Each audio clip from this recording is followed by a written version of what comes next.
Um, so we are meeting here today because the United Church of Canada has asked us to make a decision, which is going to affect the future of the church and the future of Indigenous people within our church.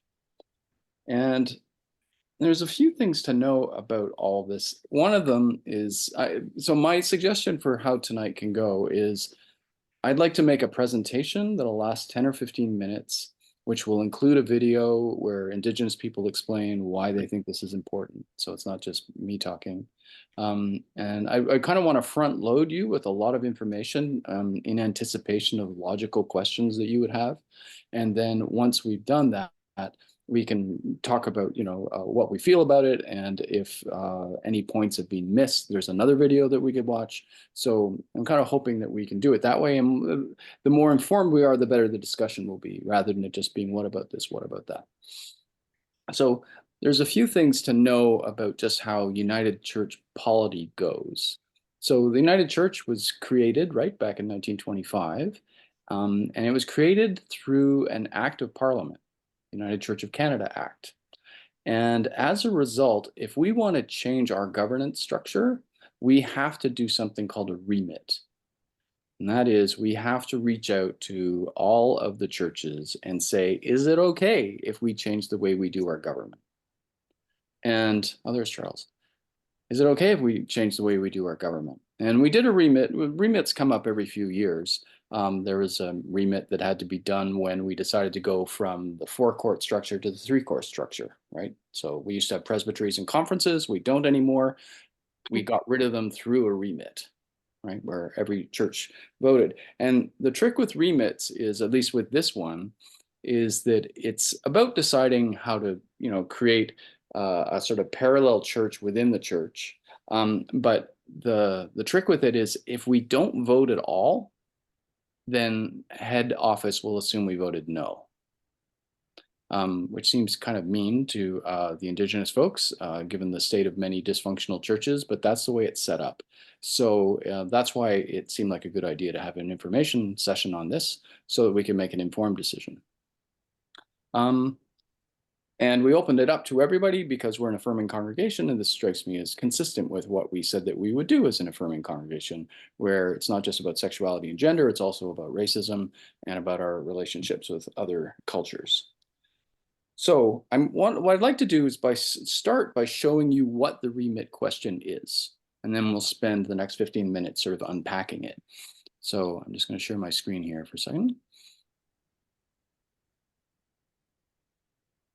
So the remit question looks like this. And I'll just read it out.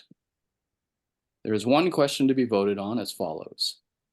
Does the regional council / pastoral charge, we're the pastoral charge, agree to amend the basis of union, that's our constitution, to reflect, one, that the United Church of Canada will be organized as follows. Number one, a three-council structure, which is what we have now, consisting of communities of faith, regional councils, and a denominational council. And two, an autonomous national Indigenous organization.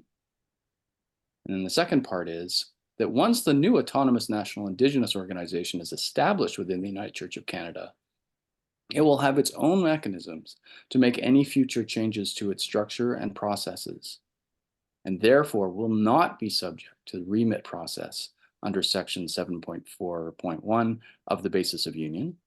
And three, the changes required for the establishment of the autonomous national and the changes that required for the establishment of the autonomous national Indigenous organization. So that's all a big mouthful, but what it means is there's really two parts to the question. Do we agree to let the Indigenous Church have its own self-governing body within the UCC? And do we agree that when they decide what structure that will take, they will not have to ask permission from us every time they want to make a change to their government? So that's the real issue before us. Is it okay that they set up an autonomous indigenous organization that would be parallel to the non-Indigenous United Church? And is it okay that they don't come back to us every time they want to change the structure of their government? Because they don't really know what the structure would be yet. We're not voting on they have a proposal exactly about how the government will go. That's not what this vote's about. It's about giving them permission to go off and be a separate government and figure it out for themselves without asking us every time they want to change something. So the reason it's framed this way is because there's some history, right, between the United Church and Indigenous churches. Indigenous churches have been around a really long time. The very first Indigenous church in Canada was established, or the oldest one, which is still in the United Church, was established in 1825 in Grand River. 1825. So 100 years before the United Church of Canada came together, there was already an Indigenous church. And I believe they were Methodists. And obviously the Christian missionaries who created the first Indigenous churches were actually usually Indigenous missionaries. So it's not exactly what you'd expect. And of course, as time went on, the residential school system was created, and the churches which ran the residential schools, in addition to all the terrible things they did, they introduced Christianity to these children. And as much as it may surprise us that they would want anything to do with Christianity, given their experience there, a lot of them actually became Christians. And that's why we still have United Churches, which are Indigenous in Canada, because a lot of people said, okay, I'm going to be a Christian. And they just grew up to be Christians. Now, I just want to give you a sense of proportion about what we're talking about here.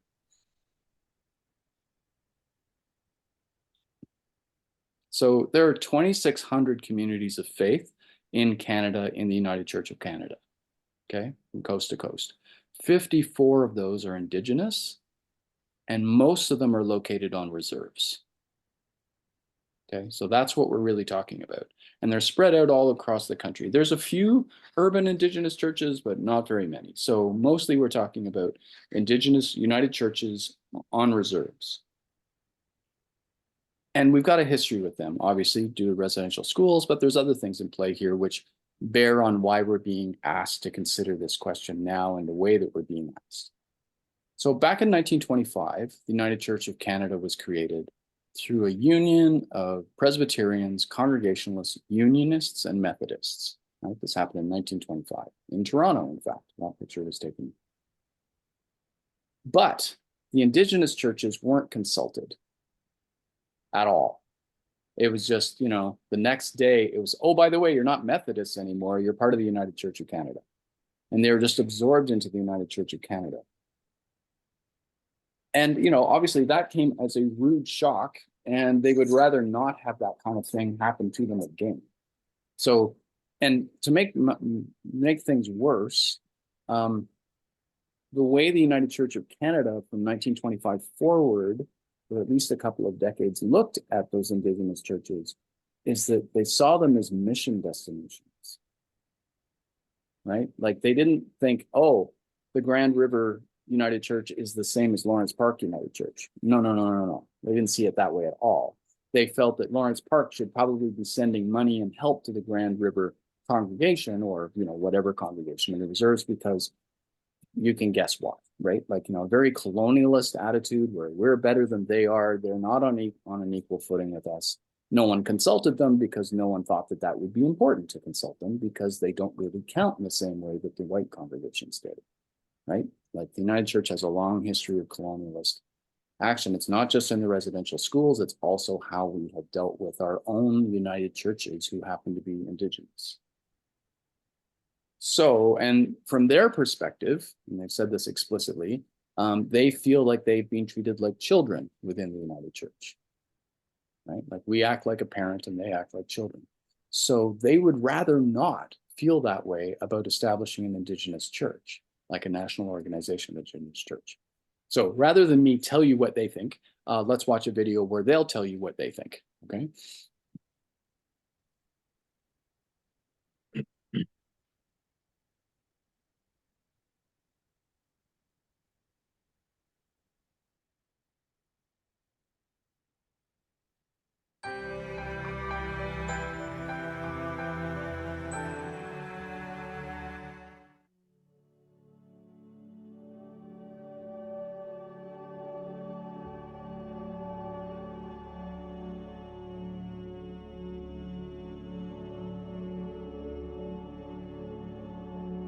as Indigenous people in the United Church, we have been treated like children. We've had to hold the hands of the wider church and ask for permission before we can make structural changes. We are not the children of the wider church. We are our own peoples. We are our own elders. We are our own adults. This remit allows us to let go of that hand that says we are children. This remit allows the youth that are in that room over there to be able to change the structure of how we operate. We cannot change that without permission from the GC. And that is why we need this remit, is so that we, as everyone in this room, can make a change. And I just wanted to say that, and just to speak my truth, that we are our own leaders, and we can make that decision. Thank you.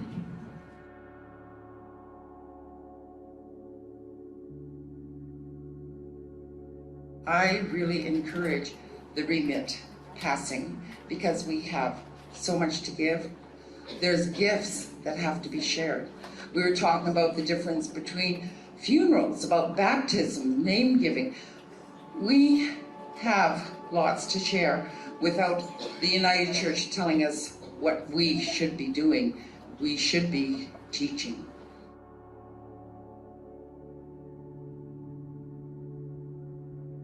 As we heard, this is what we've been praying for, what we've been asking for. This is autonomy, self-governance. We are sovereign nations of our own. We had our strengths as ceremonies. I want to share one quick thing too, that Mishkodeb Biziki is with us. When I came this morning and I go first to the firekeepers, and because I'm not the one sitting there all night with it, my question right away was, do we have any visitors? Because that's what I do. He stood there for a minute and he said, no, not really. And then he said, there was something. He said at one point during the sunrise, when people were by the fire, there seemed to be a cold air gust. And he said people could suddenly see their breath with the fires. They were standing there sharing. I knew right away that was that Mishkodeb Biziki who stands guard at the western doorway. That he let us know he is here, still protecting the spirits of those little ones. Because his breath, he was stomping at the doorway. And that mist was his breath from snorting to let us know he's here. So keep that in mind with the vote. He is with us here, and the spirit of those little ones, they are home. Because they are here. They're here with the bundles and everything that we bring together. Aha, miigwech.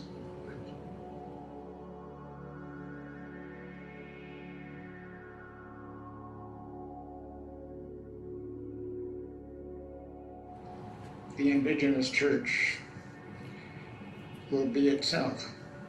The Indigenous Church will determine its own structure, its own governance system, in its own way and in its own time. And each one of those short phrases is important. So, in a sense, the slate is clear. The challenge and the opportunity is upon us. Take the reins. Move forward. And what is created as Indigenous Church moves along will not be perfect in the first stages of creation, but it's giving birth to something new. And so as Indigenous Church moves along, decisions are made and adjustments will be made along the way to come eventually to a good system that will bring healing and wholeness not only to Indigenous Church, but as has already been stated, so many gifts to share. Perhaps healing and wholeness for the whole church and creation. You can see.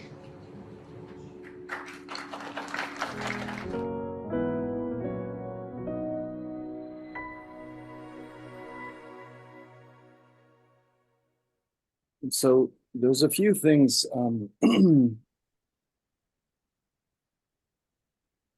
What they are proposing this year in 2024 didn't come out of nowhere. Over the last 30 years, the United Church has been trying gradually, incrementally to make things right with Indigenous people. And it kind of helps understand what we're voting on today if you understand what they've been trying to do moving in this direction over the last few years. So I'm just going to show you a couple of key dates. This isn't everything, but these are sort of key movements forward. In 1986, the Right Reverend Robert Smith apologized about the residential schools at the 31st General Council. That apology wasn't accepted. It wasn't considered official enough, and they just wanted to think about it. In 1988, the All Native Circle Conference was established. That was back when we had conferences. With this act, Indigenous people had their own conference. And then in 1998, forgive me, the moderator of the United Church formally apologized to Canada's First Nations peoples for the residential schools. And then in 2006, the 39th General Council established the Aboriginal Ministries Unit Circle.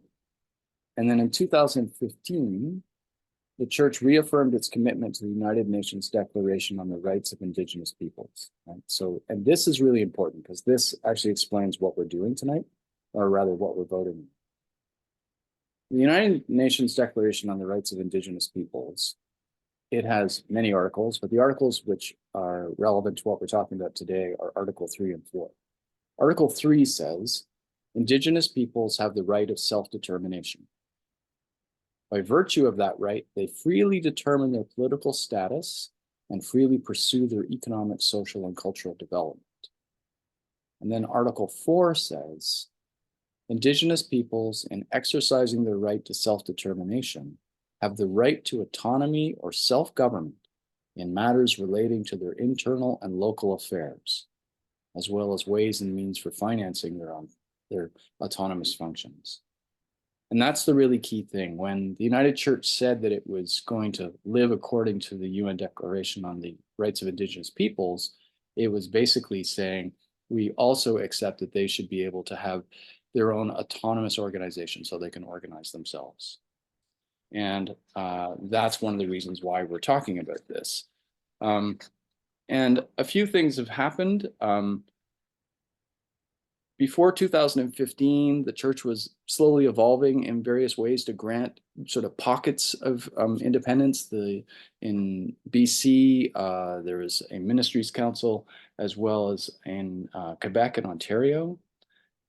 In 2015, the United Church decided to change its own governance structure, right? We went from the four court model to the three court model, church, regional council, national council. When that happened, head office asked the Indigenous Church, hey, so what do you think? How do you guys fit into this? And they said, we're not sure. We need some time to think about it. So they went off and did think about it.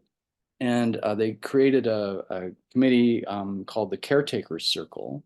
And they came back with an answer in 2018, which looked like this. They said they would like our relationship to be one like the wampum belts, which were established with settlers long ago. And the idea was that two parallel canoes, so two canoes that go down the river parallel to each other, not mixing and matching, but just parallel to each other. And they said, we could do that with the church as well. So there'd be an Indigenous national church and there'd be a non-Indigenous national church.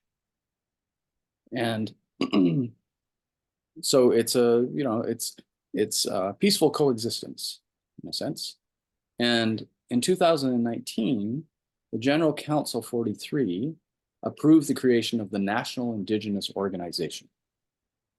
And they said this will be the equivalent to a regional council, so just like Shining Waters.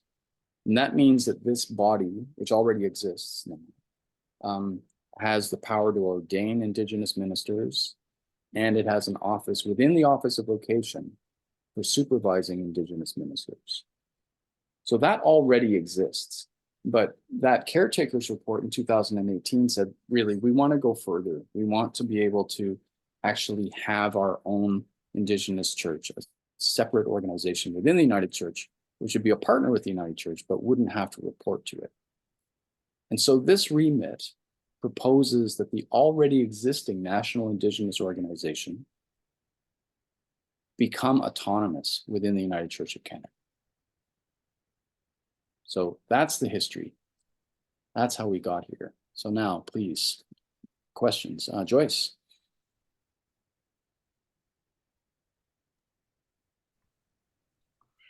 What's the downside? Sorry, Joyce first. Go ahead, Joyce. Sorry.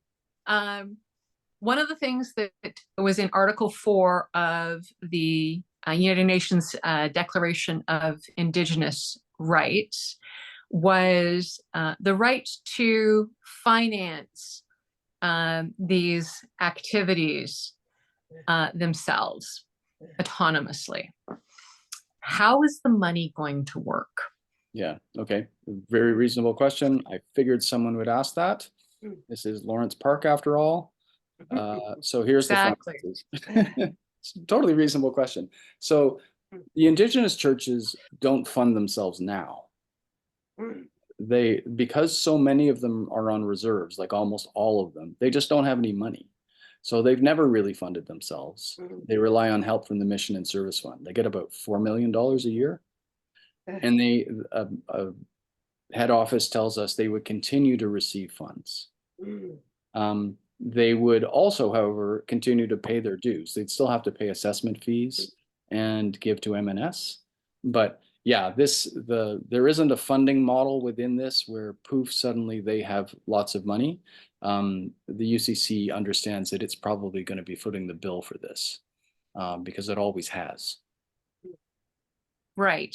I mean, now, can I add one thing? It seems, okay, it does seem ironic that they're being funded through Mission and Service. Yeah, I know. If they're...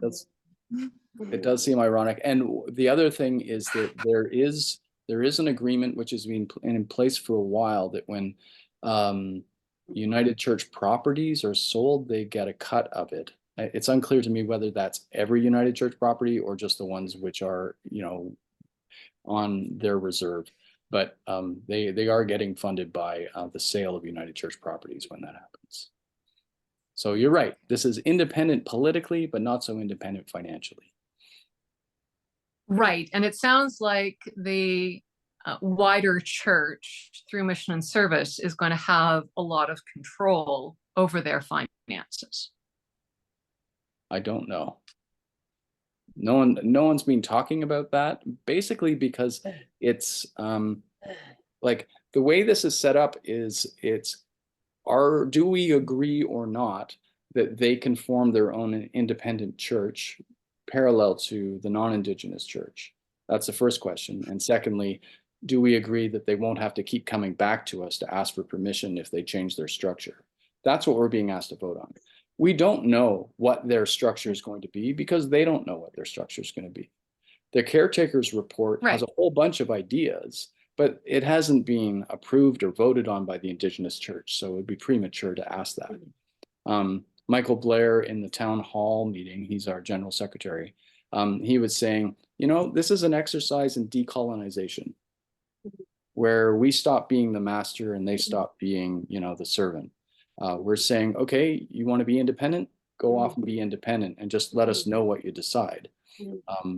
Which, isn't exactly the way business would normally be conducted, but we're trying to right some wrongs here. Because the last time we had a major change, like when we created the United Church of Canada, we didn't consult them at all. Yeah. I'm just wondering if we're only going halfway because we're saying, okay, go off and decide your polity. but we're still going to hold the purse strings. Yeah. I mean, and presumably there's reserves that do have money, but a lot of reserves that don't, right? So, Well, the vast majority of reserves don't. yeah. Sorry, I'll stop talking now. Okay. Laura? Well, actually, I guess mine is the same concern, because if suddenly they say, we need a lot more money, are we going to say, well, tell us what you're going to do with it? Mm. I mean, as Joy said, are we going to have control because we can say, no, we won't give you any more money? Currently, the way it works is that they get a funding grant from the United Church with no strings attached. Like already, we don't say we need to know how you're spending the money. It's like, here's the money, you guys figure it out. Well, now, there is another point that I'd like to raise. What if down the road, they suddenly decide that because they've got a new council, that they don't want to support an open sexual orientation? What are we going to say then? I don't think that would happen No, because you they're don't. way ahead of us on that. Or are they? Yeah. They've had two-spirited people for millennia. You know, we're the ones who are new to this situation. I mean, I want to clarify that. There have always been people who have been transgendered in Western society. It just, whether they're allowed to exist or not, goes in and out of favor. The Romans knew all about this. There's just times when suddenly everybody pretends they don't exist. And this is a core part of Indigenous culture. So I don't think we have to worry about that. And the other thing is, and Michael Blair was saying this in the town hall, he was saying that, you know, they've had discussions about, okay, what about theology? You know, like, are you guys going to stick to the same theology as us? And they said, well, broadly, yes, we're Christians, we're progressive, but we also want to integrate our Indigenous theology into what we do. And we don't expect you guys to do that. Right. So there are going to be some clear differences. Their canoe's not exactly like our canoe. Isabel. We're talking about impediments, but what about advantages For the creation of this new body within the United Church? It seems to me that it's an expansion of our principles of Christianity. It's our inclusivity that we're trying to promote.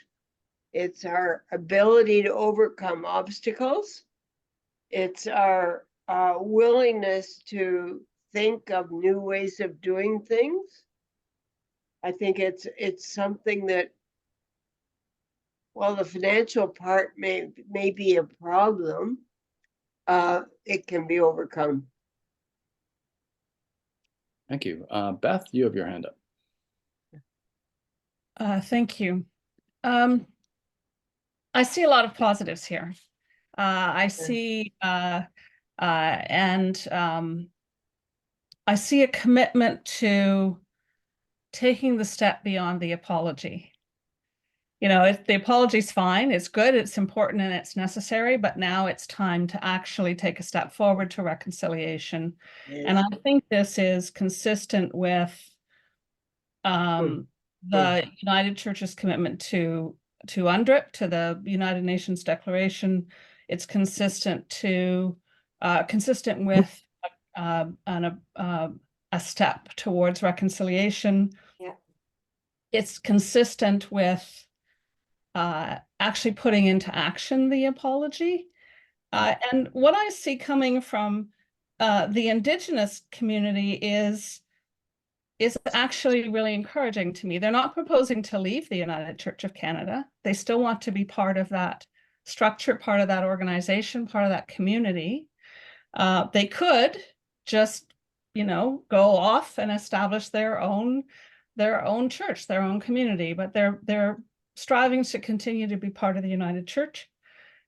And their purpose is to bring healing. And I think bringing healing is a really important key here. So I'm in full support. There will be lots of wrinkles to iron out along the way. There'll be lots of questions about, you know, how all the pieces work, but I think this is a really important step at a really significant time, and is in fact a really historical conversation. Thanks, Beth. Larry. Hi, Stephen. Hi. I'm certainly glad that Joyce started the money conversation. What I find ironic is they want to go off and self-determine. They don't want to be treated like children because that's the colonial mantra that everybody's using today. And yet they want us to pay for it. And they want to do whatever they want to do. They don't know what it is yet. They're not telling us. All we know is that we're going to have to support it financially. It sounds like more colonialism to me. Well, on the other hand, we stole their land. We kicked them off. Actually, that's not true. Well, not Toronto. We had treaties with them. If you take I don't know if you've seen it in our church, but they throw up a map every Sunday, and every part of Canada is covered with a treaty. Now, we might not have lived up to the treaties, but we had treaties. They had deals with them, and they accepted them. So well, there's lots of we didn't steal it from them. We had deals with them, and they go back to the 1700s. So go ahead and tell me they stole it, but we didn't steal it. We had deals with them. Anyway, the mantra right now is we're bad, we're white, we're colonialists, we stole the land. And now we're being told, oh, and by the way, we want to go off and do something that we can't tell you what we're going to do. We want you to pay for it, and we'll get back to you someday. But we want to do it all by ourselves, and you have no say in it. And this just strikes me as interesting. Yeah, I mean, historically, the reason the reserve system exists is so that they would be pushed off land settlers found valuable and then basically imprisoned on the reserves, and they had to have permission from the Indian agent to even leave the reserve to go into town. So there was a lot of coercion in that situation, and the reserves had a way of getting smaller and smaller and smaller as the land on the reserves was found to be economically valuable. So they do have an economic argument for feeling that they've been hard done by. Okay, so Beth, and then Joyce, and then John. Yeah, you sort of summed it up, Stephen. I was just going to jump in and say I think there's a really complex argument here about what happened historically to land. I'm not sure tonight's discussion is the place to deal with it, but I do think that we as Canadians, white, colonial, not, have to find new ways. These are new conversations we need to be having with Indigenous communities about how our communities work together. And as I said earlier, I'm just delighted they're not just proposing to leave the United Church. They're proposing to continue to pay their dues. I still don't entirely understand how that works in the United Church, but they're paying their part, and they're in expecting that they'll be also part of that financial solution. I think that's fair given the history, and I'm excited to see what might happen next. Thank you. Joyce, and then John.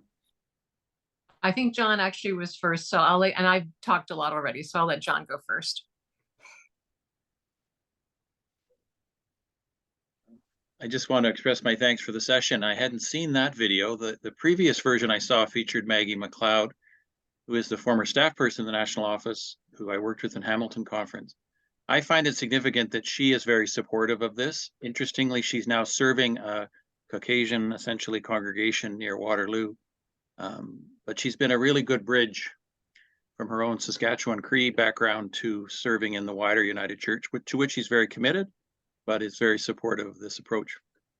The other thing I wanted to point out, which I found a revelation to me, I'm a voluntary in Southampton, and our adjoining Wesley United Church is part of the Saugeen Ojibwe Nation. And sadly, their church was burned down in an arson about 4 years ago. But what came out of that is that the band actually owns the church building. And they were very well insured. So they're actually very good stewards of that property and that building. And they are in the midst of plans to rebuild. And to them, one of the most important interim donations was copies of Voices United and More Voices, which to me was a very heartening request. So I think we can see potential from staff and leaders, but also from the grassroots of of a very small but determined congregation in Central Ontario. Thank you, John. Does anyone else have any comments or questions? Do you feel like you know enough now? Do you want me to put the slide back up so you can see what the wording is? You don't have to vote tonight, obviously, but just so you feel like you're ready to do so. So the wording is this. So does the regional council or pastoral charge, in our case, our churches, agree to amend the basis of union to reflect that the United Church of Canada will be organized as follows: a 3-council structure consisting of communities of faith, regional councils, and a denominational council. So that's exactly what we have now. And 2, an autonomous national Indigenous organization. And that once the new autonomous national Indigenous organization is established within the United Church of Canada, it will have its own mechanisms to make any future changes to its structure and processes, and therefore will not be subject to the remit process under section 7.4.1 of the basis of union and the changes required for the establishment of the autonomous national Indigenous organization. So I hope that makes more sense now than it did at the beginning of the evening. And if it doesn't, please ask some questions. So I see Charles's hand up and Eric, lots of hands up. Okay, can I go with Charles first? Sure, right. First of all, Stephen, thank you very much for organizing this. A few of us have followed you from Kingsway Lambton. It's not crucial, but I haven't seen a sort of the formula where what body decides what is an Indigenous church and what might not be an Indigenous church. And are you aware of the procedure? I assume that a congregation might apply to be an Indigenous congregation, would be accepted by the Indigenous church. But I just haven't seen how that determination is made. Yeah, I think the Indigenous National Organization, which already exists, is already sort of the umbrella body for the existing Indigenous churches. I don't know how they figure out if somebody new wants to join, how that would work.